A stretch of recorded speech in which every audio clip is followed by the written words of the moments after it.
హైదరాబాద్ రవీంద్ర భారతిలో బాలసుబ్రహ్మణ్యం విగ్రహం ఏర్పాటు వివాదంపై తెలంగాణ జాగృతి అధ్యక్షురాలు కవిత స్పందించారు. జయ జయ హే తెలంగాణ గేయం పాడమంటే ఎస్పీ బాలసుబ్రహ్మణ్యం నిరాకరించారట. అందుకే ఆయన విగ్రహం పెట్టొద్దని తెలంగాణ వాదులు అంటున్నారు. ఈ విషయంలో తెలంగాణ వాదుల పక్షాన నేను ఉంటా. ఎస్పీబీ విగ్రహం ఏర్పాటు ఇంకో మంచి ప్లేస్ చూసుకోవాలి.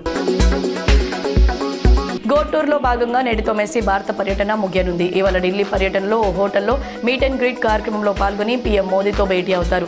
అనంతరం జాతీయ ఫుట్బాల్ సంఘం మాజీ చీఫ్ ప్రఫుల్ పటేల్ నివాసంలో CJI justice Suryakant, army chief general Upendra Dwivedi తదితరులను కలవనున్నారు.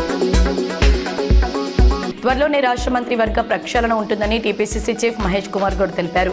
మంత్రుల మార్పు చేర్పుపై తనకు స్పష్టత లేదని చెప్పారు. దీనిపై సీఎం రేవంత్, అధిష్టానం మధ్య ఏకాభిప్రాయం రావాల్సి ఉంటుందన్నారు. పీసీసీ వర్కింగ్ ప్రెసిడెంట్లు, కార్యదర్శులతో పాటు ఎస్సీ, ఎస్టీ, బీసీ కమిటీలను నెల రోజుల్లో భర్తీ చేస్తామన్నారు.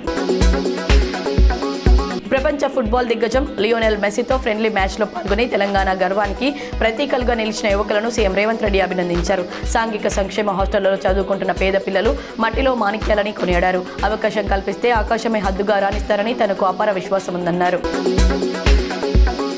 తాను బీఆర్ఎస్ను వీడటానికి కారణం హరీష్ రావు అంటూ జాగృతి ఫౌండర్ కవిత చేసిన వ్యాఖ్యలను కాంగ్రెస్ నేత జగ్గారెడ్డి తప్పుపట్టారు.